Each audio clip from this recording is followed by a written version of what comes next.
Hello, I'm Jonasz Rewiński and you're watching Break the Fake. They make them, we break them, and tell you everything you need to know. In Russia, another means of communication with the outside world has officially disappeared.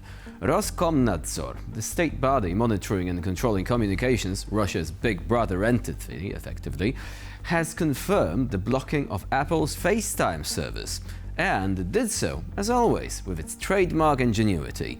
Video communication is now anathema to the Kremlin, a tool most likely used by terrorists, criminals, and attendees of furry conventions, probably. It's bad for your health, comrades, so we're taking it away. Classic. According to the agency, FaceTime is allegedly, and I quote, used to organize and carry out terrorist acts, recruitment, fraud, and other crimes. End of quote. Now, this wording gives the impression that somewhere in a parallel universe there is a special type of criminal who works exclusively through Apple's video chat. These guys are probably sitting in balaclavas with iPhones in their hands. Perhaps the next step will be to accuse Siri of suspicious accent. Now, users have been complaining about FaceTime malfunctions since October, but the agency has remained silent. They were clearly waiting for everyone to get used to the idea that nothing works, and that is how it should be. It's not a bug, it's a feature. Now, on the 4th of December, it became apparent that Roskomnadzor had updated the settings of its threat response systems, causing VPN services to also go down across the country. Now, following the full-scale invasion of Ukraine, Roskomnadzor is actively transforming the internet in Russia into a controlled territory with restricted access. The following are banned now: social networks, independent media, opposition resources, video communication platforms, and opinions that do not fit with the official guidelines and narratives. So, it's surprising that VPNs have actually lasted that long. They have become the bread and butter in Russia for quite a while, and without them, almost no user could do. But now the regulator has taken aim at them too. Ultimately, blocking FaceTime and VPNs demonstrates the basic logic behind Russian internet security. The less Russians see and hear, the easier it is for the authorities to control their world. And if the pace of blocking continues, soon only one thing will be allowed in Russia, namely knocking on your neighbor's door, presumably using Morse code, or maybe getting creative with video game platforms like Roblox. Oh wait, Russia has just banned that too. Reason? Extremist content. I'm not making that up. Ever heard of a phenomenon known as psychological projection? The one where one individual falsely attributes his own vices to others? Guess what? This need not be an individual at all. Today, we're putting the world's biggest country on Sigmund Freud's couch. Russia, although it claims to be a religious nation, clearly didn't take to heart Jesus' question, "Why do you look at the speck of sawdust in your brother's eye and pay no attention to the plank in your own eye?" Instead, Moscow keeps spraying sawdust upon others and then says, "See, told you, they are the war criminals, not us." Case in point, a little video that emerged recently which does exactly this, shifts the blame to Ukraine. Again. Now, this time, the main plot twist is a fictional local resident from Pokrovsk who tells a story worthy of school play about how Ukrainian soldiers, and especially Ukrainian female drone operators, were training to strike people standing near a store with drones. So not only will Ukraine be attacking itself, I guess, but also Russia is projecting one of the worst types of its own documented behavior on their victim. Here we go. В толпе били. Вот люди собирались толпой. Они били прямо в толпу своими дронами. Там сколько было раненых, это вообще. Дронщики на нас тренировались. А в тот момент как раз люди говорили, что приехали дронщицы, девушки. И они типа тренируются на нас.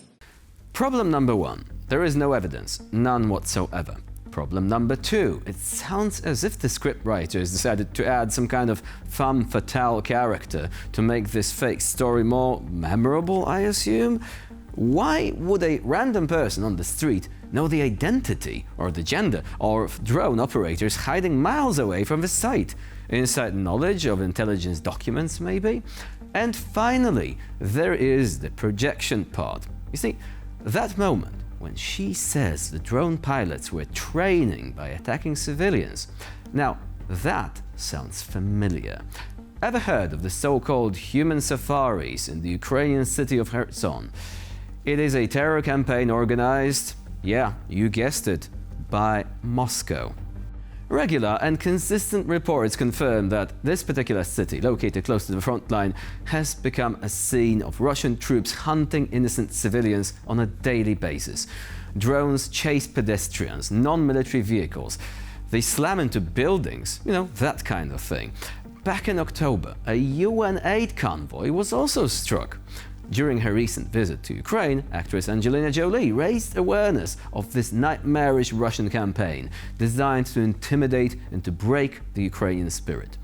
That Russia tries to divert attention from its own crimes by blaming Ukraine instead is nothing new.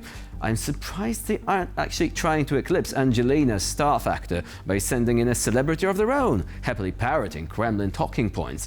But since the only celebrity they currently have is Steven Seagal, I guess that even Putin realizes that this is not a fight worth starting. Russian propaganda has once again decided to outdo itself. Yeah, we've been saying that a lot. But it seems endless escalation is the order of the day over in Moscow. On his show, Vladimir Solovyov, the Kremlin's chief mouthpiece, went live and, in the style of early Putin himself, promised, and I quote, "We will declare Ursula von der Leyen and Kaja Kallas terrorists and drown them in the toilet." I'm not even kidding. Watch this. ЕС как таковая структура является воровской террористической организацией. Поэтому мы должны выслать отсюда любого имеющего отношение к официальным структурам ЕС, разорвать любые отношения, которые есть, пересмотреть любые законы, которые есть, объявить их террористической организацией, исходя из этого преследуя так, как мы преследуем террористов. То есть объявить Урсулу фон дер Ляйен, Каю Каллас террористами и, найдем в сортире замочим. The reason is simple and painful for the Kremlin. The European Union is discussing the confiscation of frozen Russian assets, including those belonging to the central bank of the Russian Federation. And when someone touches Russian money, Moscow loses even minimal control over its language. The hysteria is so strong that Solovyov has resorted to outright criminal rhetoric this time. It must be acknowledged that Russian diplomacy has long been based on two pillars: nuclear blackmail and, I guess, plumbing terminology. While the former is clear enough, the latter seems to have become the official language of the Russian Foreign Ministry recently. Russian propagandists threaten Europe so often that it could be entered into the Guinness Book of Records in the category Most Predictable Daily Content.